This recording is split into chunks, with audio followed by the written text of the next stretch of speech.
Bom dia, irmãos. Vamos abrir nossas Bíblias, por favor, no Evangelho de João, capítulo 13, versos 12 a 17. Evangelho de João, capítulo 13, versos 12 a 17.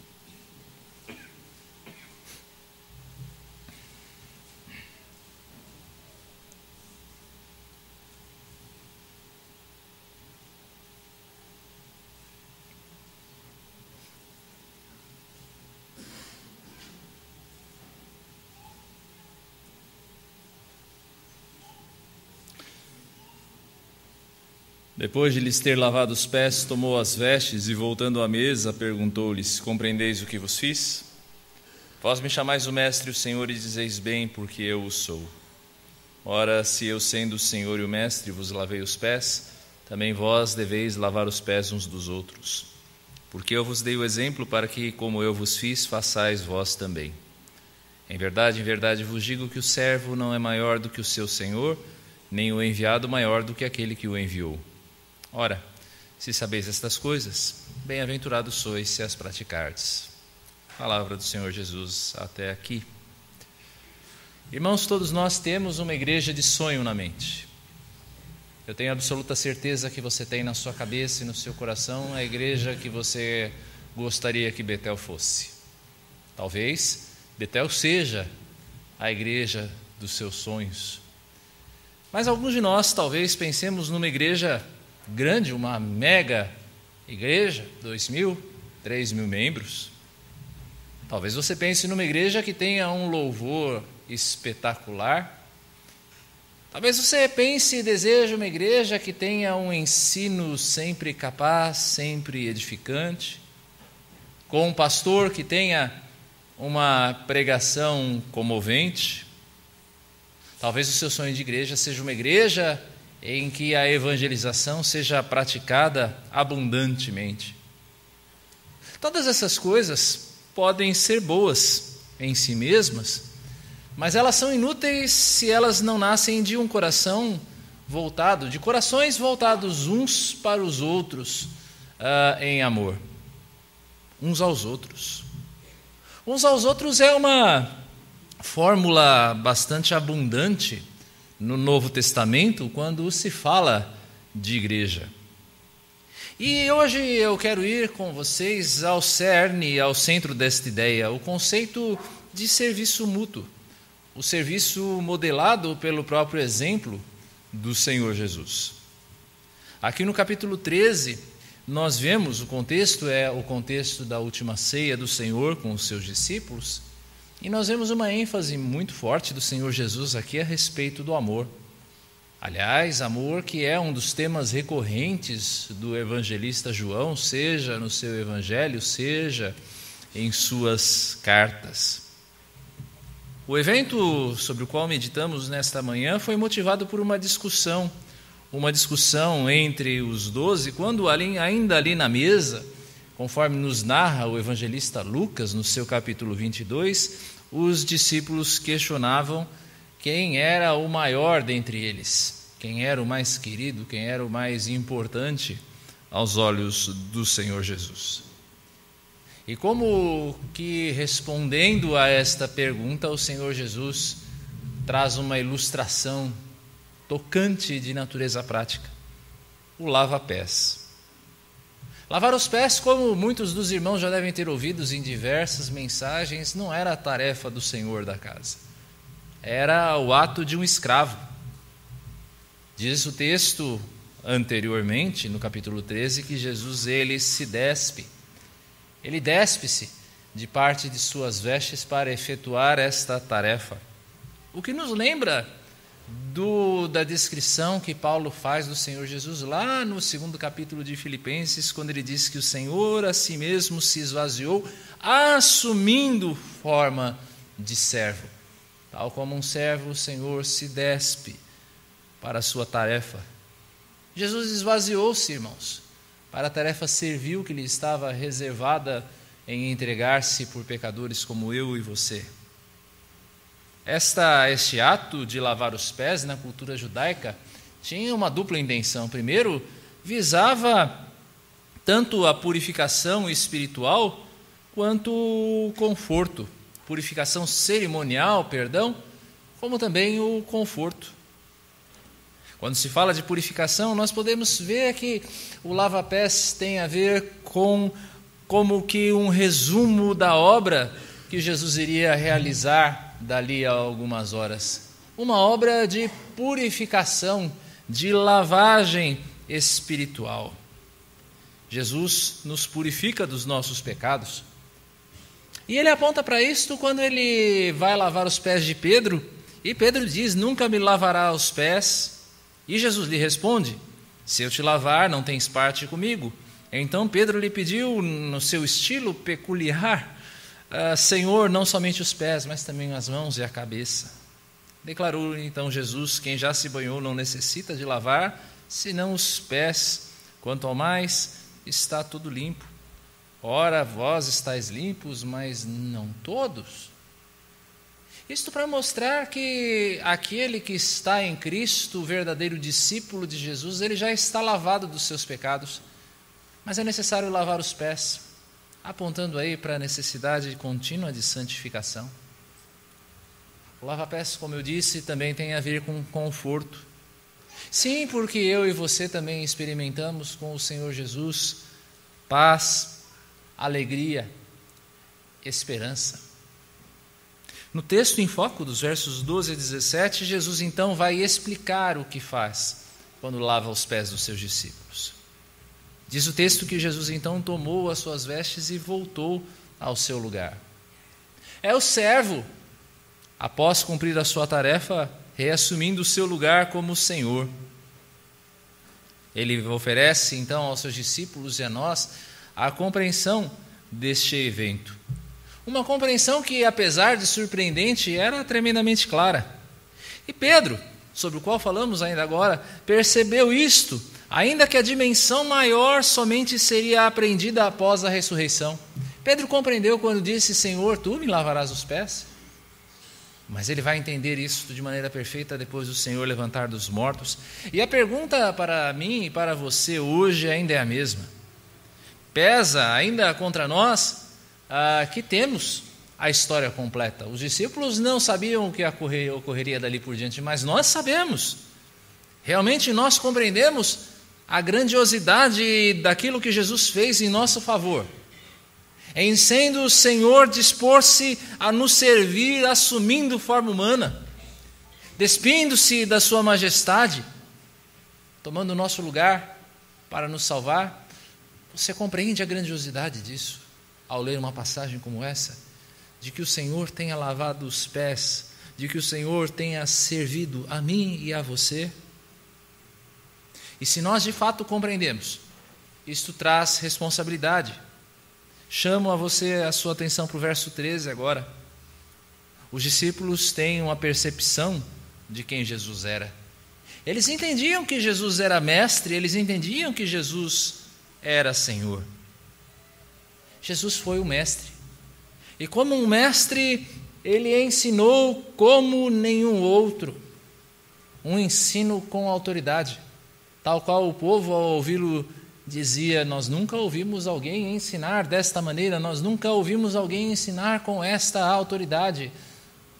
Os escribas ensinam, os doutores da lei ensinam, mas ninguém ensina como ele. Sim, Jesus foi o mestre. Sim, Jesus também foi um Senhor, foi o Senhor. Ele era mestre, mas ele era muito mais do que um rabi, muito mais do que um escriba. E seus milagres apontam para este fato. Para o fato de que Jesus não era um simples professor. Os discípulos que ouviram os ensinos de Jesus, que viram os seus milagres, reconheciam a autoridade espiritual do Senhor. Reconheciam que aquele que estava com ele era alguém dotado de autoridade do alto. Jesus os elogia por pensarem assim. Ele é quem os discípulos afirmavam que ele era. Mestre e Senhor. Mas ele é muito mais do que mestre e Senhor. Quando Jesus afirma neste verso 13, eu o sou, nós ouvimos aqui um eco da divindade de Jesus. Você deve se lembrar da revelação do Senhor para Moisés na sarça, quando Moisés pergunta qual é o seu nome e o Senhor diz: eu sou. Eu sou. Jesus também já havia usado esta fórmula antes, ao dizer que antes que Abraão fosse, ele era. A eternidade de Deus, ele apontando para si mesmo como o Yahvé do Antigo Testamento. Eu sou. Sim, meus discípulos, vocês fazem bem em entender que eu sou mestre e Senhor, mas eu sou o Senhor num sentido muito maior do que simplesmente um Senhor humano. Eu sou o Senhor. Nos versos 14 a 16, o Senhor Jesus continua a falar sobre isso. E ele faz uma inversão que eu penso proposital. Se antes ele é descrito como mestre e Senhor, aqui ele vai se descrever como Senhor e mestre. Jesus não está se dirigindo aos seus discípulos apenas na condição de mestre, mas está se dirigindo aos seus discípulos na condição do Senhor.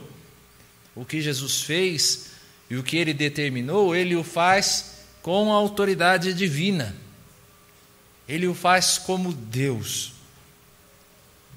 Duas considerações importantes a nós refletirmos aqui. Primeiro, nós percebemos a grandeza do momento e da obra de Jesus.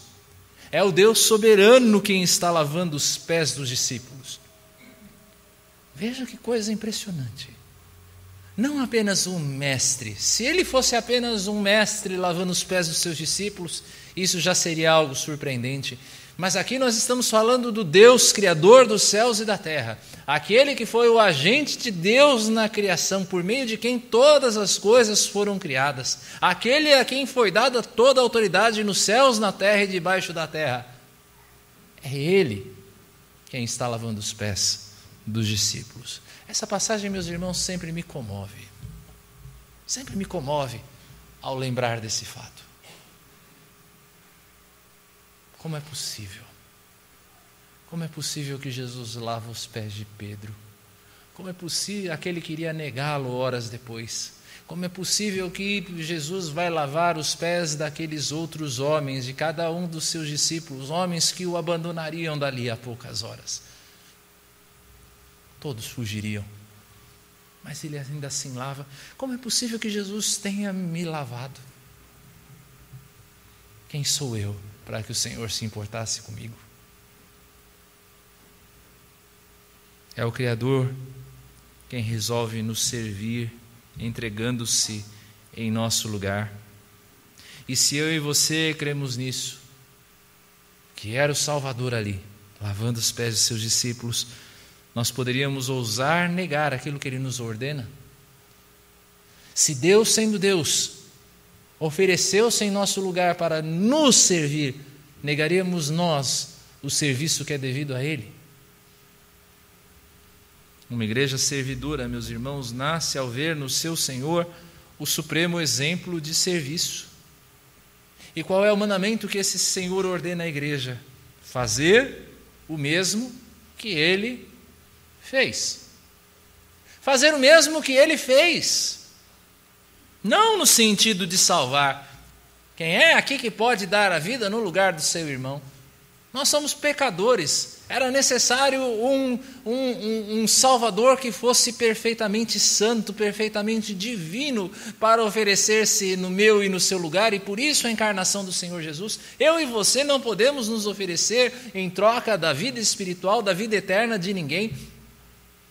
Não nos cabe nos oferecer para nos salvarmos aos nossos irmãos, mas nós devemos imitar o Senhor Jesus no seu serviço. Fazer o que Ele mesmo fez, servindo uns aos outros. Se Jesus proveu purificação aos seus discípulos, nós também devemos nos esforçar em lavar os pés daqueles cujo coração já está limpo, dos irmãos, da pessoa que está do seu lado. Nós devemos lavar os pés daqueles cujo coração já está limpo. Nós fazemos isso através da disciplina mútua, da verdade dita em amor, da correção devida uns aos outros, da exortação à santidade de vida, no ensino da palavra de Deus uns aos outros. Nós precisamos, meus irmãos, ter a ousadia de corrigirmos uns aos outros em amor. Nós precisamos ter esta ousadia de nos corrigir uns aos outros em amor. E nesta época do politicamente correto, parece que até a igreja está abandonando esta tarefa. Nós não temos mais a mesma ousadia de olharmos para o irmão e dizermos: irmão, isso que você está fazendo está errado. Nós vivemos uma época em que parece que o versículo favorito tornou-se o não julgueis para não ser julgados. Não que isso não seja importante, mas primeiro isso está sendo tomado fora de contexto, e segundo, sim, nós precisamos julgar uns aos outros em amor. Nós precisamos reconhecer a autoridade que o Senhor concede à igreja como um todo e à liderança em especial.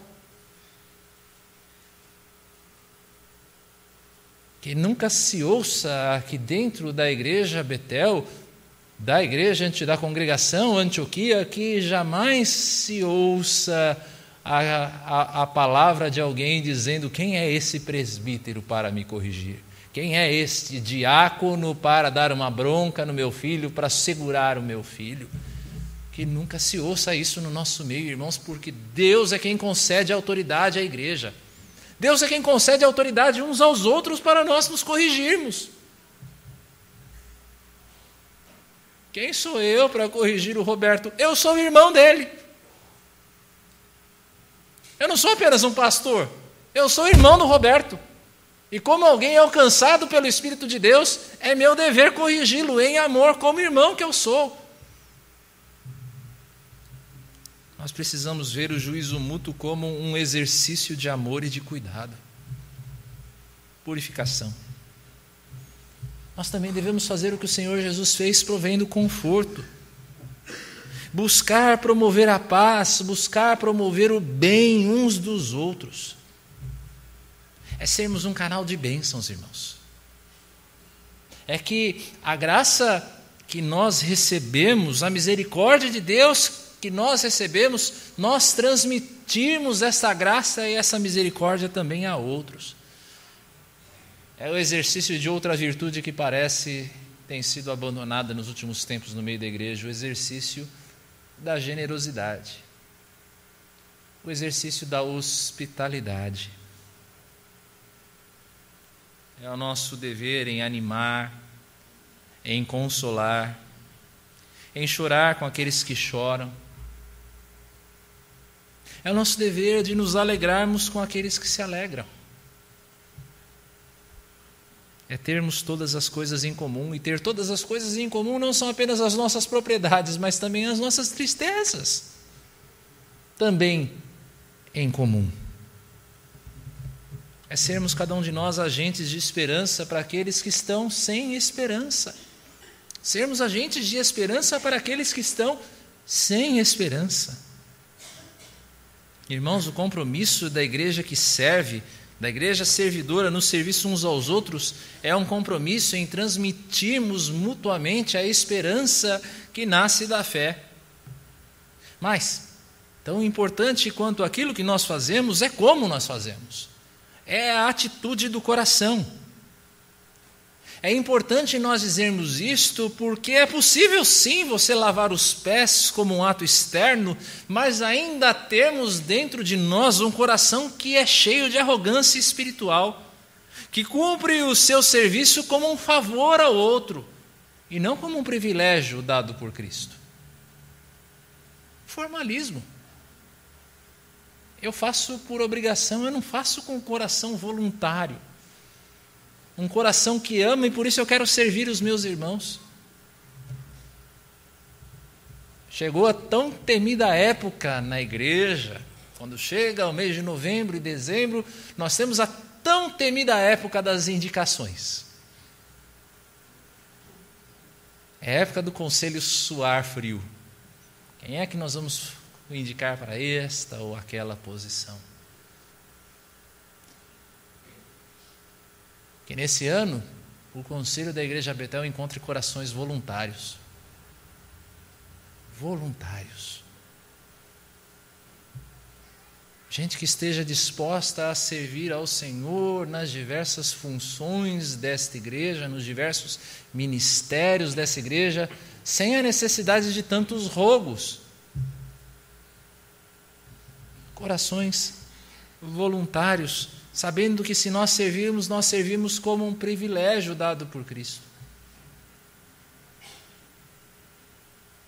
Infelizmente, o lava-pés tantas vezes pode adotar uma postura condescendente, uma postura que vê o outro como coitadinho,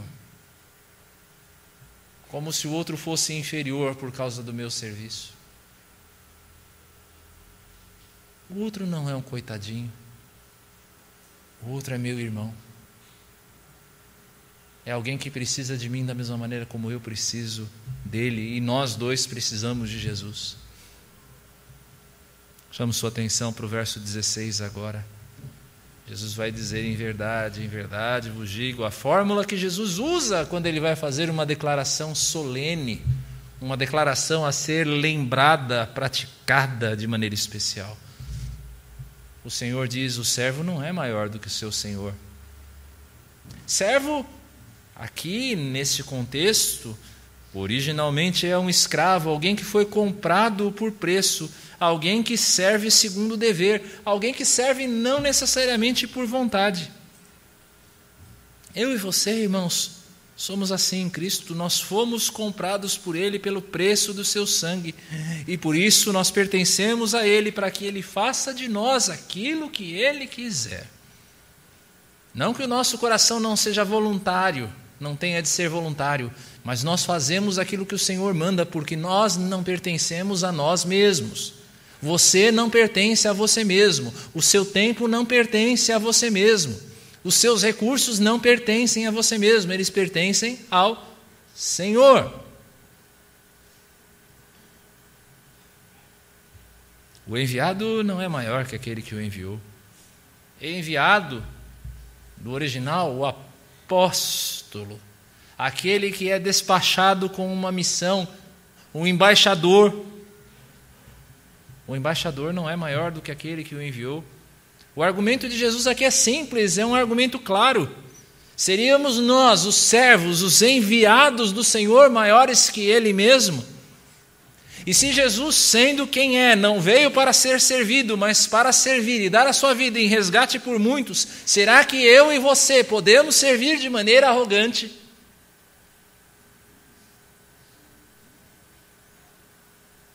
Eu tenho alguma história já na igreja. Eu já estou mais tempo dentro da igreja do que fora dela, graças a Cristo pela sua graça. Eu posso dizer, meu irmão, minha irmã, eu já vi muita arrogância dentro da igreja, muita arrogância. Será que nós podemos servir de maneira arrogante? A palavra-chave aqui é humildade. Humildade diante de Deus, em cumprir a sua vontade. Humildade diante dos homens, não nos enxergando maiores uns que os outros. Servir, nós repetimos, não é um favor que nós fazemos uns aos outros, mas é um favor que Deus e os outros fazem a nós, permitindo que nós sejamos canais de graça. É difícil, meus irmãos, para nós, em uma época tão recheada de egoísmo, uma época tão característica no seu autocentrismo, em que o eu e o prestígio são coisas tão valorizadas, numa época em que nós desejamos ser servidos, e desejamos ser servidos até mesmo na igreja, porque se a igreja não me serve, eu vou para uma outra igreja, onde eu acho que eu vou ser servido.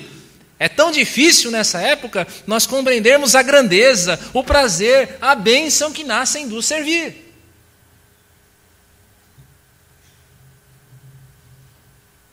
Mateus 23, versos 11 e 12, o Senhor Jesus mostra onde é que está a real grandeza.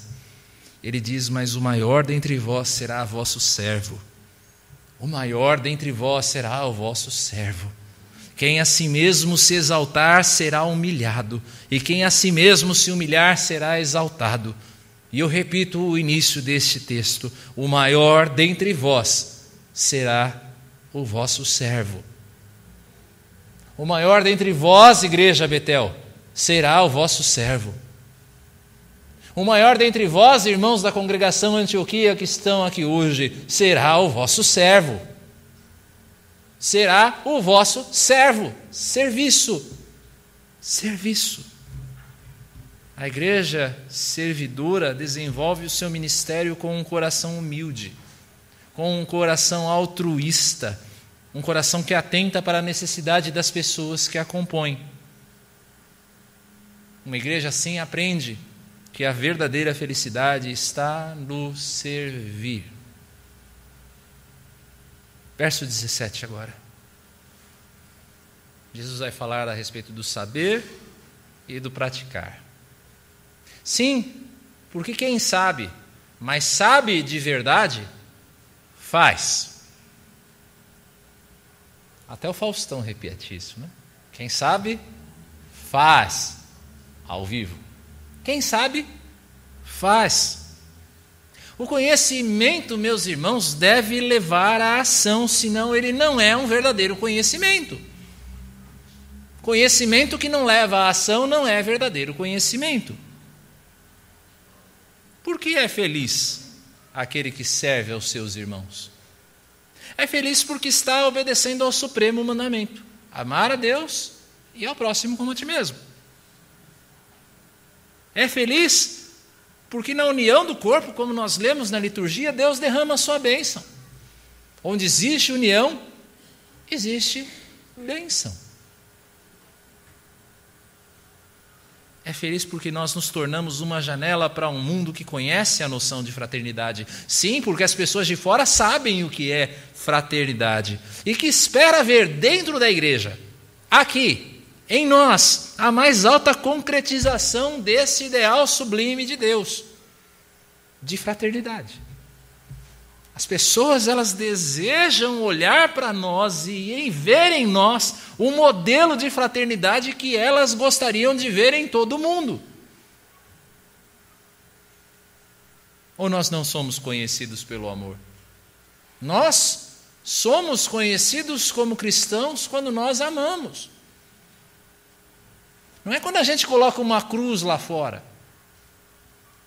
Não é quando eu coloco uma camiseta escrita Jesus, ou que eu coloco um adesivo no meu carro dizendo Jesus é Senhor.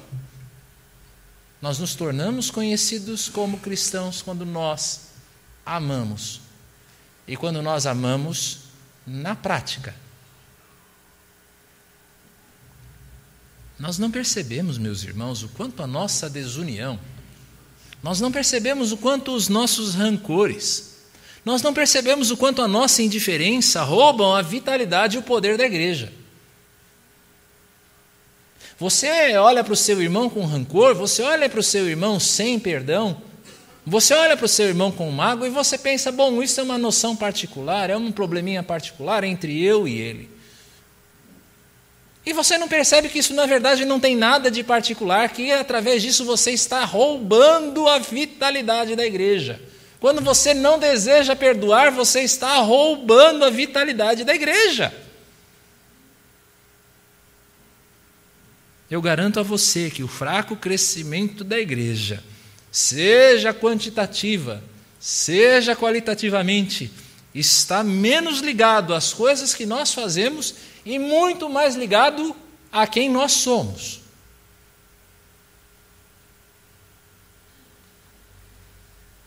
Uma igreja fraca não é uma igreja que tem poucas programações. Uma igreja fraca é uma igreja onde as pessoas não se amam. A igreja servidora, meus irmãos, é, portanto, moldada pelo exemplo de serviço de Cristo, em humildade, em empatia, em amor. Como seria a igreja que você sempre sonhou? Como seria a igreja que você sempre quis? Seria uma mega igreja? Sim. Mas uma mega igreja de uma grandiosidade que não se esquece de olhar para quem está do lado e perceber uma joia única do reino de Deus. Infelizmente, às vezes você vê igrejas grandes igrejas, mas em que as pessoas vão para desaparecer.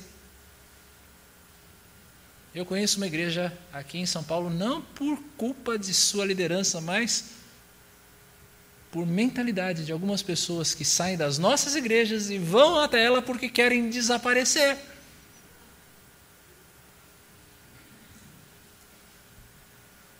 Que a Betel seja uma igreja gigantesca. Que nós tenhamos que derrubar esse teto aqui, talvez subir mais 3 ou 4 andares para acomodar gente. Que nós sejamos capazes de comprar esse quarteirão inteiro aqui para não caber mais gente de Vila Malha entrando por essas portas. Deus nos abençoe a sermos assim. Mas que a gente jamais se esqueça de quem está do lado. De que cada um é importante. Ou então não vale a pena ser igreja. Nós queremos que a igreja dos nossos sonhos seja uma igreja com louvor espetacular? Com música da mais alta qualidade? Sim. Deus é louvado por meio da excelência. Mas também que o louvor, que a adoração, que a música da nossa igreja seja realizada por corações que cantam de fato juntos e se colocam na presença do Senhor sem falsidade. E aqui uma palavra aos irmãos do louvor, aos irmãos do coral. Pensem sempre na unidade. Porque se existe um lugar onde a divisão começa no seio de muitas igrejas, é no meio da música. É no louvor. No assim chamado louvor. Que os seus corações, meus irmãos, que cantam, que tocam, que conduzem a igreja nesse ministério ao Senhor, seja um coração que cante junto com o outro. Junto. Nós queremos que a igreja dos nossos sonhos seja uma igreja com um ensino capaz, bons recursos de ensino, salas informatizadas, quem sabe daqui a algum tempo com hologramas, para ajudar os nossos professores, quem sabe? Sim. Mas uma igreja que cuida de que aquilo que se aprende não fique apenas na mente, mas que se firme no coração. Que em nome de Jesus, aquilo que você aprender daqui a alguns minutos na escola bíblica não fique apenas na sua cabeça. Não seja apenas um conhecimento acumulado, mas algo que desça no coração e motive uma mudança de vida. Nós queremos que a igreja dos nossos sonhos seja uma igreja com uma pregação comovente? Sim, mas que nasça de um coração pastoral que deseja ver Cristo sendo formado no coração dos ouvintes. Não apenas a comoção pensada, não apenas a bela retórica, e aqui eu falo especialmente aos meus irmãos pastores, aos irmãos presbíteros que também pregam, mas que a nossa maior preocupação seja ver Cristo sendo formado em cada coração. Nós queremos uma igreja que tenha uma evangelização abundante? Sim. Vocês ouviram na semana passada a respeito do plano de evangelismo que está sendo traçado aqui, que foi traçado, que agora vai ser colocado em prática na vida da igreja. Mas que esta evangelização não veja as pessoas apenas como números. E esta é uma tentação tão grande, irmãos, quando nós falamos de evangelização, que a gente só veja a igreja cheia, números, mas que nós vejamos as pessoas como vidas a serem alcançadas pela graça transformadora de Jesus. Que o que nós desejamos não seja uma igreja cheia em última instância, mas que nós desejamos ver pessoas entrando no reino dos céus, porque isso agrada a Deus. Há festa no céu quando um pecador se arrepende. Irmãos amados, que o exemplo de serviço humilde que nós vemos em Jesus nos capacite a sermos a igreja servidora que eu você, que nós e o mundo também sonhamos. Que Ele assim nos abençoe.